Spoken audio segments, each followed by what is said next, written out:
troisième vlog du mois de la fantaisie. Alors oui, je viens de finir de filmer une espèce de conclusion pour le vlog de la semaine 2. Voilà, j'enchaîne. Donc cette semaine, on a passé la moitié du mois. J'en ai clairement pas lu la moitié des livres que j'avais prévus, mais bon, on s'y attendait. J'ai quand même plutôt bien avancé. Je vais chercher mon bullet journal pour vous montrer un peu où on en est. Donc voilà, j'ai surligné en fait les livres que j'ai lus. J'ai lu pas mal des Pierre Bottero, pas mal des Fushigi Yuki, j'ai lu Arusha and the End of Time, et j'ai lu Blood Lac Magic et Le Fléau des Rois. Donc j'ai quand même fait pas mal de lectures, c'est juste que j'en avais mis tellement dans ma pile. Donc pour cette semaine, j'aimerais lire, donc finir Succubus, finir les mangas que j'ai prévus. Donc l'Atelier des Sorciers, j'avais prévu le 6. Je me suis rendu compte que je crois pas avoir lu le 5. Donc je vais lire les deux, ça j'aimerais le faire aujourd'hui. Avec finir Succubus aussi aujourd'hui, c'est le plan. Ensuite j'aimerais enchaîner sur La Roue du Temps. Et je pense qu'en parallèle de La Roue du Temps, je vais lire comme peut-être 100-150 pages par jour pour le finir d'ici la fin de la semaine. En parallèle, je vais continuer avec les Pierre Bottero bien sûr. Et on verra où ça me laisse. En tout cas, je trouve quand même que j'ai vraiment pas mal avancé, je suis contente de moi. Je voulais vous montrer aussi quelques BD que j'ai reçus, BD et manga. Alors, j'ai reçu de la boîte de diffusion Eat and Love Yourself, qui est en fait beaucoup plus grosse que je pensais. Donc j'ai très hâte de la tester, j'ai entendu des bonnes choses dessus. Et j'ai aussi reçu le deuxième tome de Shades of Magic, ici. Donc j'avais lu le premier il y a quelques mois. Ça c'est la suite où on suit le prince Maresh, qui est le roi dans les Shades of Magic. Et j'ai reçu 2 mangas de la part de Interforum, dont j'ai aussi entendu beaucoup de bien, qui me tentaient vraiment beaucoup. C'est les Carnets de l'apothicaire 1 et 2. Et ils ont l'air trop beaux, je les adore ensemble avec les couleurs comme ça. Donc je sais même pas exactement de quoi ils parlent, j'imagine que ça parle d'un apothicaire. Mais au-delà de ça, je sais pas, c'est juste que j'en ai entendu vraiment plein de bons avis et j'avais envie de tester. Donc voilà pour les petites réceptions BD manga. Sur ce, je vais aller faire quelques bracelets comme d'habitude. Je dis toujours ça, mais c'est ça que je vais faire. Et puis je vais essayer d'avancer sur ces lectures là. Hello, ça fait plusieurs jours que j'ai pas vlogué. Je pense que la dernière fois c'était lundi et on est jeudi. Et les 2 derniers jours je travaillais vraiment beaucoup, donc j'ai pas eu le temps ni de vlogger, ni de lire, ni de rien du tout en fait. Donc, mais j'ai quand même des choses à vous montrer là, mais niveau lecture c'est très pauvre on va dire. J'ai lu les 2 tomes de l'Atelier des Sorciers, en effet j'avais pas lu le 5. Donc j'ai d'abord lu le 5 puis j'ai lu le 6. J'ai beaucoup aimé le 6, je pense que c'est un de mes préférés d'ailleurs avec l'épreuve qu'elles doivent faire. J'ai vraiment trouvé ça super bien. J'ai lu genre 50 pages de Succubus, donc j'ai pas beaucoup avancé. Donc un de mes objectifs pour aujourd'hui ce serait de le finir. Je pense qu'il me reste un peu moins de 200 pages. Donc je veux vraiment essayer de le finir. Et puis parce qu'il faut quand même se reprendre en main là, je vais attaquer le premier tome d'Elana. Je sais plus si c'est lui. Ce n'est pas lui. En tout cas, je sais plus si c'est celui-là. Oui, c'est celui-là, Enfance. Donc ouais, je vais attaquer le premier tome d'Elana, qui est pas le plus épais. Peut-être que j'arriverai à le lire aujourd'hui. Donc on va essayer de faire ça, de se reprendre en main. Je dois vous avouer que mon espoir de lire le 3e tome de La Roue du Temps d'ici la fin de la semaine, disons que j'y crois pas trop. Donc je vais voir qu'est-ce que je fais. Je vais me concentrer surtout sur les Bottero et puis le reste, tant pis. Voilà. Donc on va essayer de faire ça. Avant, il faut que je lise des BD en fait qui sont pour le festival de la BD de Montréal. C'est comme les 5 finalistes du prix BDLys Jeunesse. J'en ai que 4 là parce qu'il y en a un que j'ai déjà lu, donc j'ai Blue. Je pense que ça comptera pour le mois de la fantaisie d'ailleurs, je crois que c'est de la fantaisie. J'ai Les Omniscients. C'est un petit côté absolument normal je trouve. J'ai Nico Bravo et le chien d'Hadès. Je ne connais pas du tout. Et Nat tout court. Donc je vais commencer par lire ces 4 là parce qu'il faut que je fasse une vidéo avant le festival qui est le 28 mai. Donc j'aimerais bien pouvoir la tourner demain idéalement. Donc je vais m'attaquer à ça.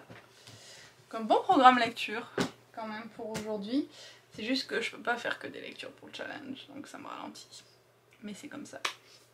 Sinon je voulais vous montrer des petites réceptions que j'ai eues cette semaine. Donc d'abord celui-là que j'attendais de recevoir justement parce que je l'ai mis dans le challenge, la sentinelle du petit peuple, qui a l'air trop bien. C'est une petite fille qui va chez sa grand-mère, qui va lui... je crois qu'elle lui met une espèce de pommade magique sur les yeux et qu'elle va voir le petit peuple, donc les filles, les petits êtres comme ça, et elle va devoir les protéger. Donc je trouve ça trop bien comme idée.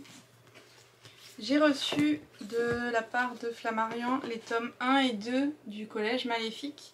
Donc avec une jeune fille qui a des pouvoirs magiques et qui a toute sa vie essayé de se cacher, mais elle finit par être retrouvée et envoyée au collège, donc avec d'autres personnes avec des pouvoirs. C'est tout ce que je sais sur cette série. J'avais lu le premier chapitre du premier tome pour une vidéo que j'avais faite sur le Plimp et j'avais trouvé ça sympa, donc voilà, j'ai les deux. Puis ça va se lire très vite je pense.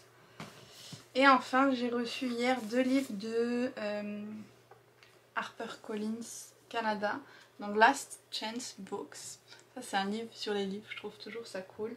C'est en fait une fille qui travaille dans une petite librairie, je pense qui est tenue par sa famille. Donc une librairie indépendante.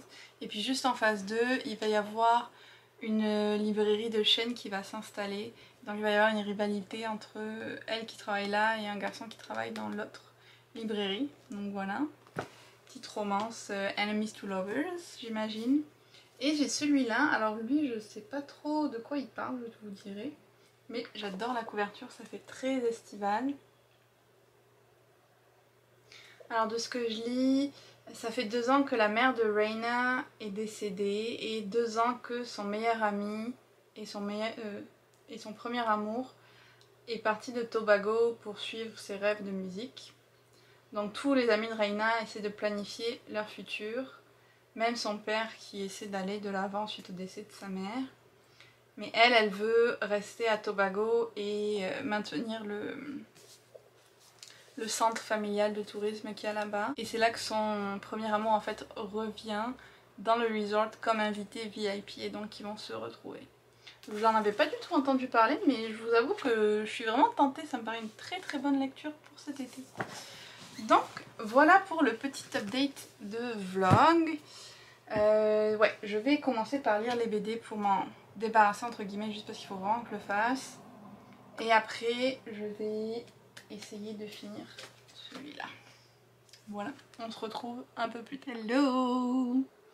Vous vous souvenez hier que je vous ai parlé de mon plan super ambitieux pour finir Succubus, puis lire le premier tome d'Elana, plus 4 BD. Vous vous en doutez, ça n'a pas fonctionné. Je n'ai pas lu tout ça. Qui est surpris? Pas moi. Mais j'ai quand même lu des choses. C'est pas un échec total. On va dire que c'est un échec à 20%, comme ça. Donc j'ai quand même lu les 4 BD. Là.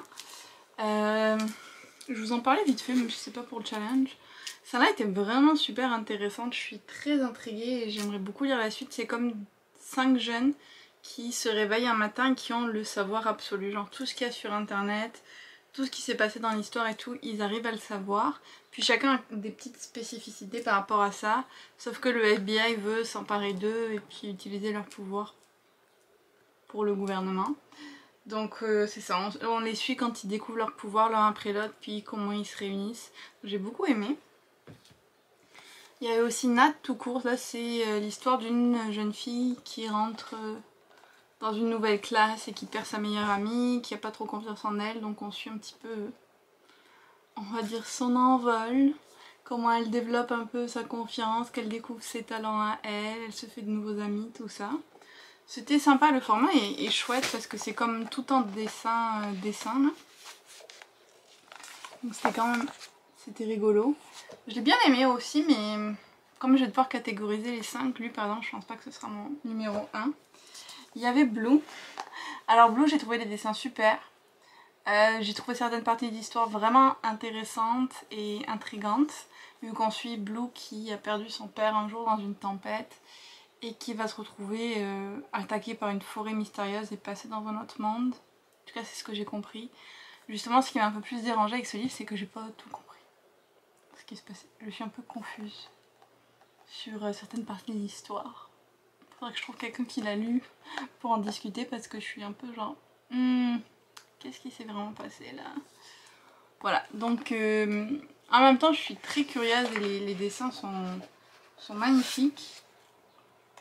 Et en même temps genre on comprend pas trop où elle est, pourquoi elle est pas plus étonnée qu'il y ait tellement d'éléments magiques et tout dans sa vie.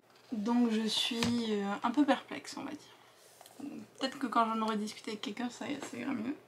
Et le dernier que j'ai lu c'était Nico Bravo et le chien d'Hadès et ça j'ai vraiment beaucoup aimé. On suit un jeune garçon qui travaille dans le magasin de Vulcain, donc le dieu, où ils vendent plein d'objets magiques.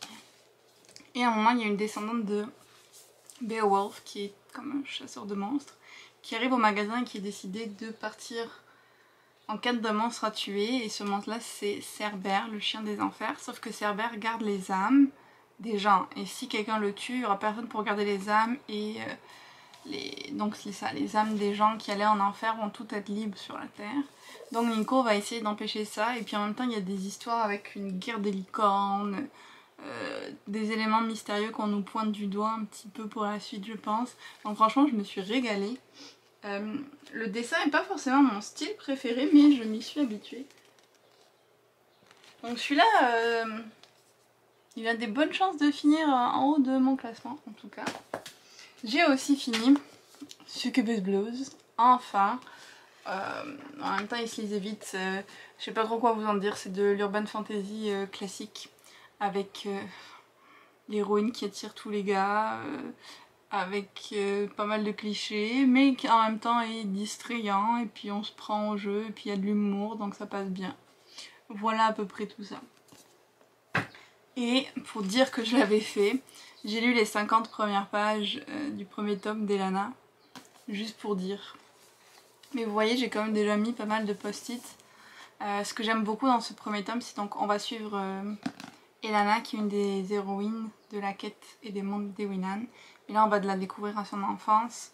Donc ses parents qui ont été assassinés par des rails et elle qui est élevée par les petits, donc un nouveau peuple qu'on découvre dans Gwandalavir.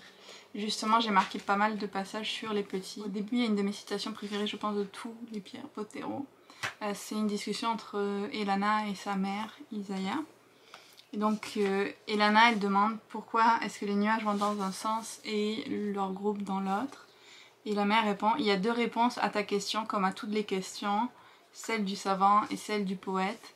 Et elle explique ce que c'est celle du savant et celle du poète. Et j'adore ce passage, puis comment ça va être repris à d'autres moments dans le récit.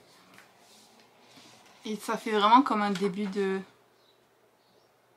Je sais pas, comme un début de voix marchande en quelque sorte, je sais pas comment l'expliquer. Et j'aime beaucoup, puis c'est triste aussi dès le début vu que ses parents ils meurent. Donc ça c'est assez dur. Là elle a été élevée par les petits dans la forêt, donc elle développe toute son agilité.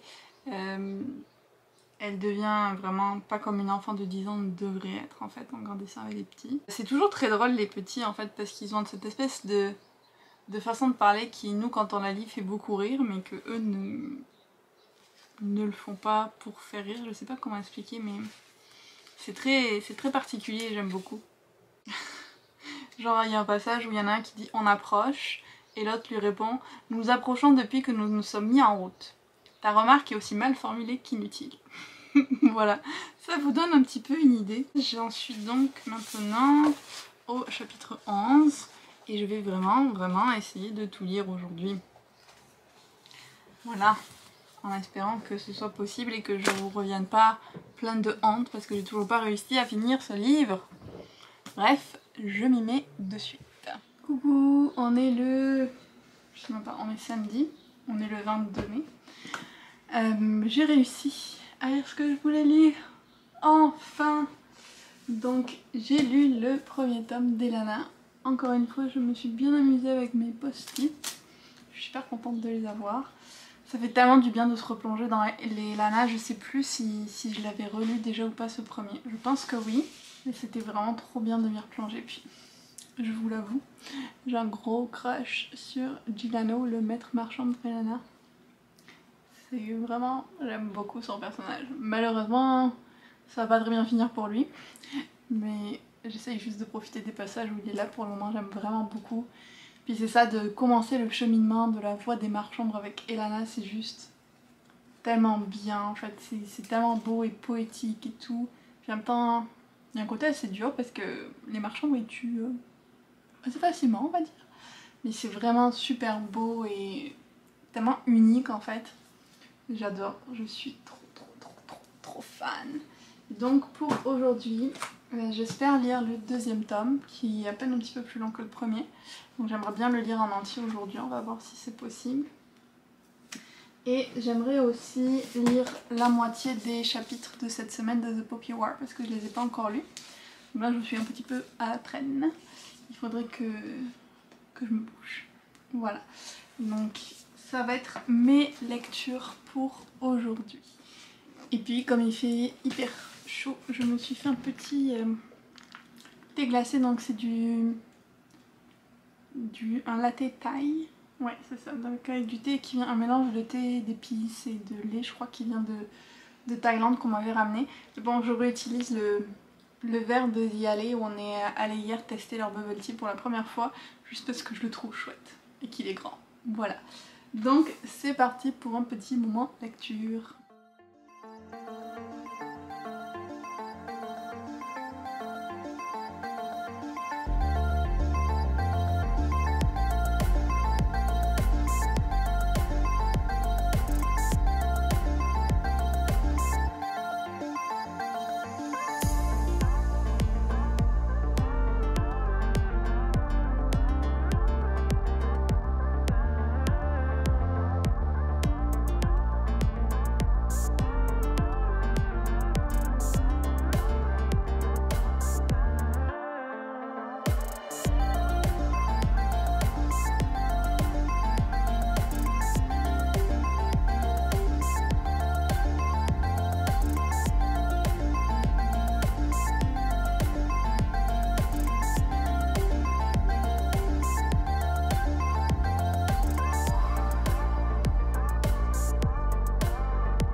Désolée pour la lumière qui est peut-être pas géniale, il est comme minuit.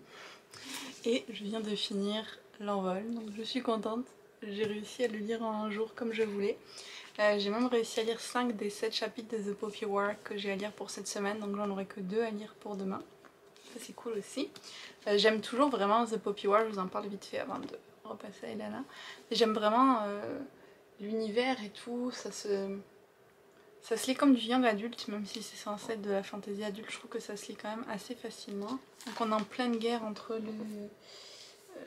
l'empire dont est issue l'héroïne, je suis pas sûre du nom parce que c'est pas le même en français et en anglais, et leurs envahisseurs, et avec Rin qui essaye de comprendre ses pouvoirs de chaman, donc c'est plutôt intéressant.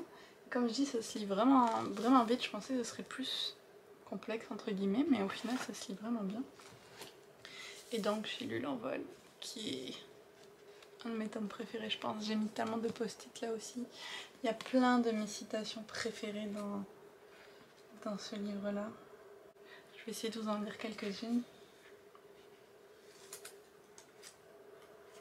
Ça c'en est une que j'aime vraiment beaucoup mais qui est tellement triste. La douleur infinie de celui qui reste, comme un pâle reflet de l'infini voyage qui attend celui qui part. C'est une citation qui veut dire beaucoup pour moi aussi. Et à chaque fois que je la lis, je suis comme « Ah mon Dieu, je vais pleurer ». Donc dans ce tome-là, on a Elana qui continue son apprentissage marchandre. Dans le premier tome, elle a eu la greffe, si je me trompe pas. Et donc là, elle continue son apprentissage et il y a vraiment plein de bons moments. J'adore sa relation avec Gilano, en plus d'aimer le personnage de Gilano. Et on apprend un peu plus en même temps sur son passé, sur la mère d'Elana, donc je trouvais que ça cool. Et on voit petit à petit que ça rejoint le moment où Ewilan va arriver en Guandalavir, donc ça c'est bien aussi. Malheureusement c'est aussi le tome où Gilano meurt. Ça je déteste, vraiment. Surtout la façon dont il meurt, c'est horrible. Alors, une autre citation que j'adore, la voix du marchand et celle de l'amour peuvent n'en former qu'une. Il y a plein de discussions là-dessus et ça fait réfléchir après à la relation entre Edwin et Elana. Le doute est une force, une vraie belle force, veille simplement qu'elle te pousse toujours en avant. Il y a vraiment des passages super intéressants dans ce tome au niveau de l'univers. Tous les autres aspects qu'il a explorés, par exemple les Tulles qui sont une... je sais pas comment on pourrait dire, parce que c'est pas une autre race, c'est des humains, mais un peu comme les frontaliers dont est issu Edwin. Il y a les Tulles qui sont comme un peuple très fier de guerriers et tout, qu'on n'a pas du tout vu dans les 2 premières trilogies, mais que là on les voit beaucoup plus, donc c'est intéressant. Il y a toute la partie avec le troll aussi, qui est... Après il a fait un livre séparé que j'ai toujours pas lu, que je me garde d'ailleurs, le chant du troll, pour le lire un jour. C'est comme une récompense ou quelque chose. J'ai toujours pas lu. Et donc il y a vraiment beaucoup de passages super intéressants dans le, on va dire, dans le processus de formation d'Elana. Elle a un autre de mes passages préférés. Tu es libre, Elana, et cela crée comme une lumière autour de toi. Les hommes ne s'y trompent pas et cherchent à te capturer pour s'approprier cette lumière. Parce qu'ils croient, à tort, qu'elle les éclairera, parce qu'ils sont incapables de la trouver en eux, ils ne supportent pas l'idée de vivre dans l'ombre, parce que le réflexe de celui qui est cloué au sol a toujours été de tuer celui qui s'est volé. Éblouis par tes ailes, et puisqu'ils sont inaptes au vol, ils rêvent que tu les sacrifies pour eux. J'aime tellement ce passage. Puis juste après, l'amour consiste à ouvrir des portes et des fenêtres, pas à bâtir des prisons. Je me dis, j'aime trop ce deuxième tome. Je sais pas si c'est pas mon préféré de tous, mais en même temps il y a Gilano qui meurt. Ça, c'est moins bien. Mais au niveau marchandre et au niveau poésie de l'écriture et tout, il est vraiment tellement bien. Et donc il se conclut avec la rencontre d'Elana et de Ewilan, Salim, toute l'équipe qu'on voit dans la quête d'Ewilan. Et donc le 3e tome, qui est le dernier entre guillemets, c'est celui qui se passe après les mondes d'Ewilan. Donc on va faire comme un bond dans le temps. J'ai super hâte de le relire aussi parce qu'il est génial. Voilà, et ce sera pour demain, mais demain il y a le Young Adult Fest de Montréal, donc un festival de littérature Young Adult, et j'y participe. Je vais faire un des panels, donc je sais pas trop combien de temps j'aurai pour lire, mais j'espère en tout cas pouvoir attaquer le 3e. J'aime tellement ces livres. Aussi, autre chose que j'ai pensé, c'est que j'ai vraiment été bête avec les post-it. Parce qu'il y a plein de couleurs, il y en a 10, et vous voyez déjà au bout de comme un livre et demi, j'avais plus de 2 des couleurs. J'avais plus la couleur pour les personnages et j'avais plus la couleur pour mes moments préférés. Et je me suis dit que j'ai vraiment été bête parce que j'aurais dû prendre les 4 couleurs de base qu'on trouve toujours pour pas cher, genre le rose, le bleu, le vert et le jaune, qu'on trouve hyper facilement. J'aurais dû les prendre pour les couleurs que je savais que j'allais le plus utiliser et garder les autres couleurs plus rares, on va dire, pour les choses que je vais moins utiliser. Parce que là je me retrouve comme une débile à avoir dû prendre une deuxième plaquette, je sais pas où elle est, mais en tout cas j'ai dû prendre une deuxième plaquette de post-it pour compenser les couleurs que j'avais fini.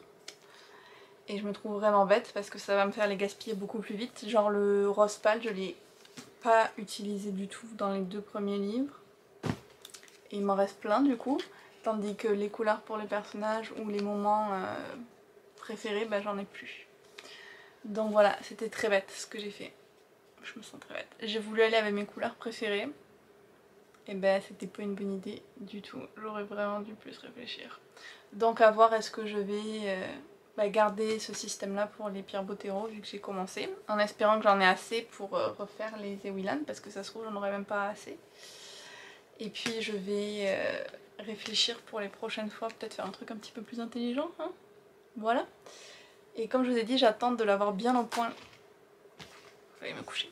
J'attends d'avoir le système bien au point pour vous expliquer ce que je fais avec chaque couleur. Donc voilà, mes cheveux c'est un peu n'importe quoi. Je vais vous laisser pour aujourd'hui. Et ben on se retrouve demain, dimanche, ce sera le dernier jour du vlog. Coucou, on est le dimanche 23, donc ça va être la dernière journée de ce vlog. Aujourd'hui donc il y avait le Young Adult Fest de Montréal où je participe pour un des panels. Donc j'ai fait ça plutôt aujourd'hui et puis cet après-midi après on est allé faire une petite balade en vélo parce que la température a enfin baissé et on en a profité pour prendre un peu l'air. Là, je me suis fait un petit thé glacé. C'est un espèce de bubble tea maison, c'est pas 100% une réussite, mais on fait des tests. Et je vais aller lire sur la terrasse le dernier tome d'Elana. J'ai peur, j'ai pas envie de finir. Puis il est énorme, je sais pas combien de pages il fait. Il fait presque 600 pages, donc par rapport aux autres qui étaient plus autour de 400, il y en a quand même pas mal plus.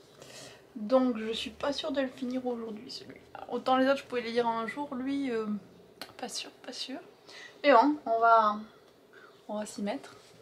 J'ai vraiment pas envie d'y finir. Bon après il me restera l'autre et puis les âmes croisées mais c'est pas tout à fait pareil quoi. Bon, j'y vais et puis on se retrouve plus tard. Ou dans le prochain vlog.